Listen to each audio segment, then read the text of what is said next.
भारत में जितनी भी सड़क दुर्घटनाएं होती हैं उसका 30% नेशनल हाईवे में ही होता है।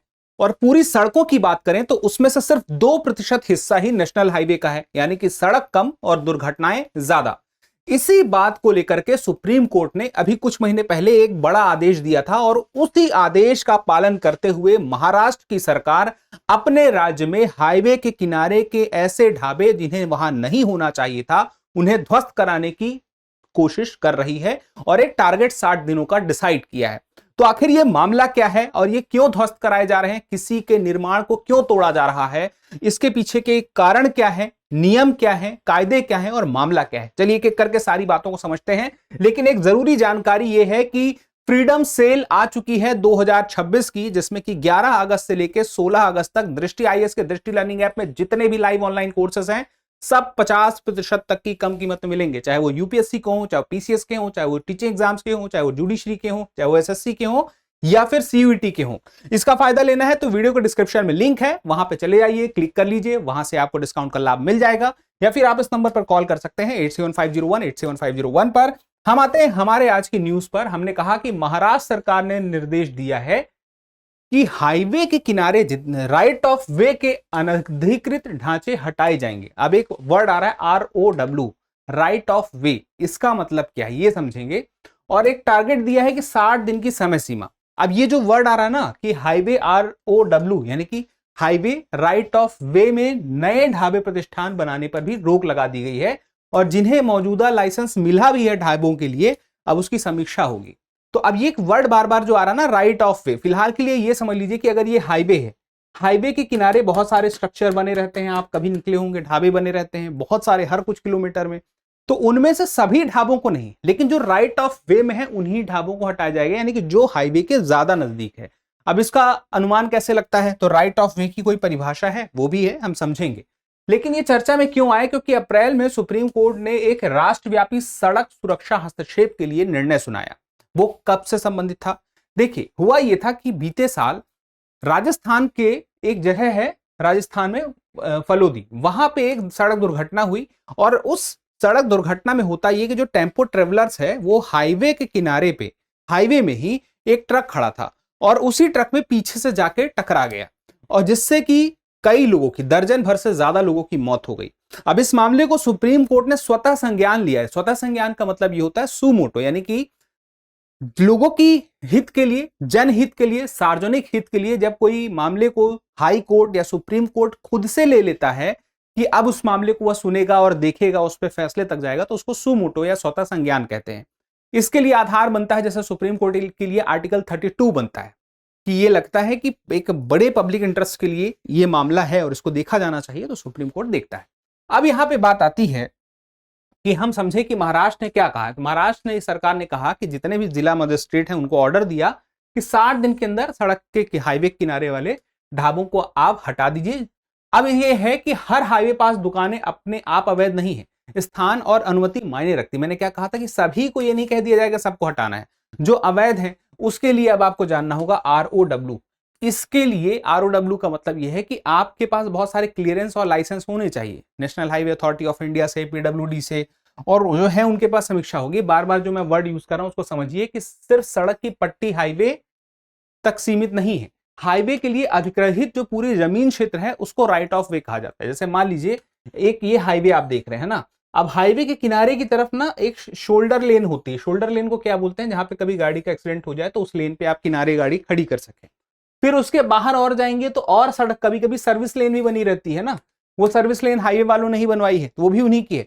और जितनी जमीन चाहे ड्रेनेज सिस्टम के लिए हो, नाली के लिए हो या अन्य चीजों के लिए, जितनी भी हाईवे के लिए अधिग्रहित की गई थी, उसके किनारे की दोनों साइड की जमीन, इस तरफ भी और इस तरफ भी, ये सब मिला के पूरी कहलाएगी राइट ऑफ वे। तो इसमें मुख्य सड़क हो गई, शोल्डर्स जिसको कंधे, वो शोल्डर्स का मतलब वही कि साइड की एक और पट्टी हो जाती है, जल निकासी, ड्रेनेज सिस्टम, तटबंध, सेवा अवसंरचना, जो भी अन्य सुविधाओं के लिए जरूरत होती है हाईवे को अधिकृत करके रखा है, वो सब कुछ।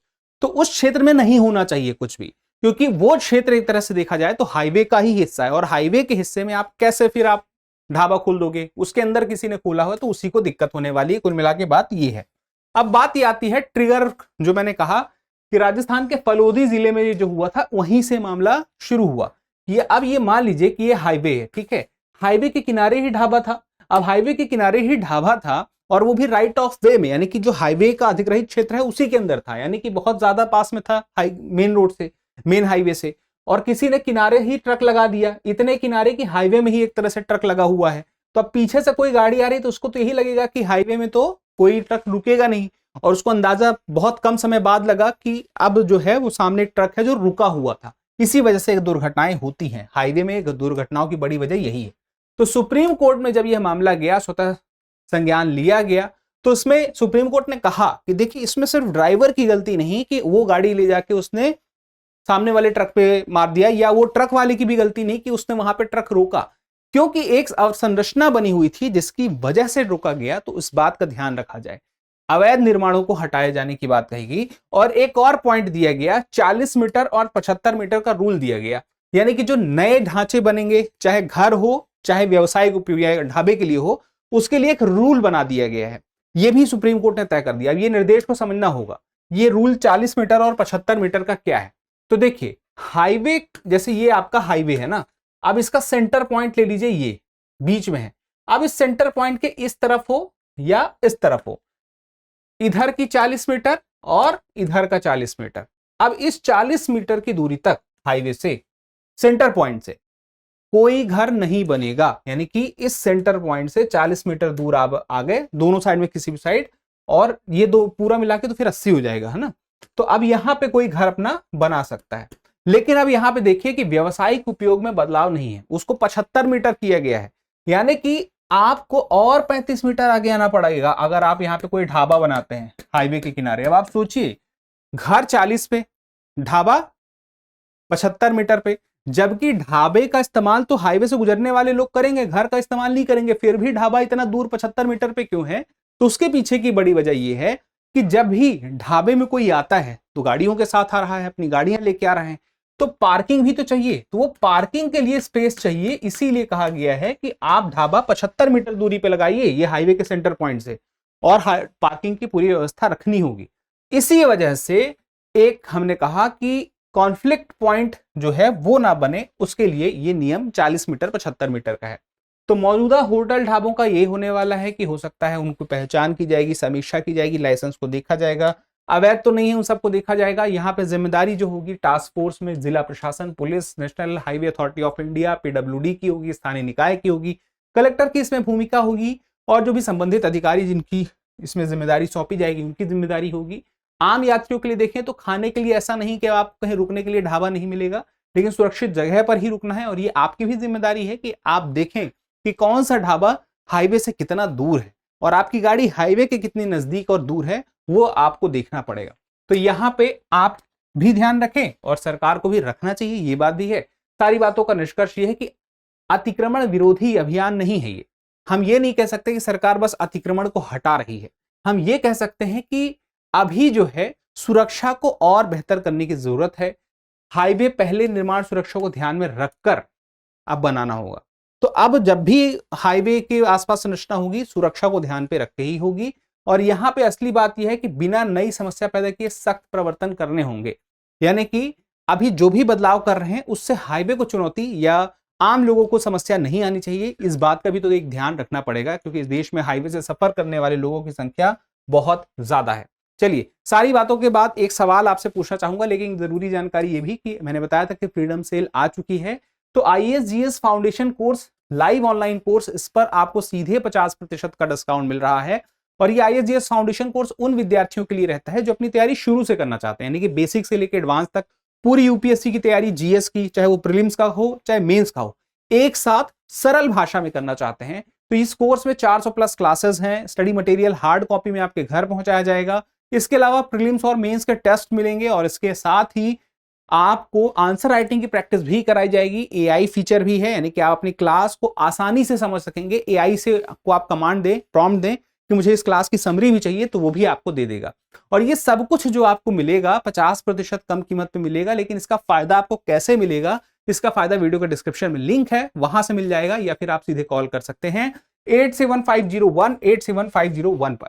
अब हम आते हैं हमारे सवाल पे। आज का सवाल का जवाब जरूर दीजिएगा कि महाराष्ट्र के हाईवे ढांचों संबंधी आदेश के संदर्भ में विचार कीजिए, पहला, सुप्रीम कोर्ट ने हाईवे के मध्य बिंदु से 40 मीटर के भीतर आवासीय और 75 मीटर के भीतर व्यावसायिक भूमि उपयोग बदलाव पर रोक लगाई है।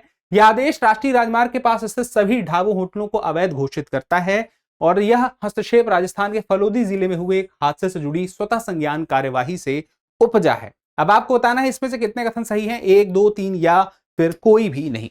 तो मिलते हैं अगले सेशन में। जवाब जरूर दीजिएगा, क्योंकि जब आप जवाब देते हैं तो हमें और बेहतर करने की प्रेरणा मिलती है। तब तक के लिए स्वस्थ रहें, मस्त रहें, पढ़ते रहें। धन्यवाद। अब एग्जाम की तैयारी को और बेहतर करने के लिए हमारे चैनल को लाइक, शेयर और सब्सक्राइब करना ना भूलें।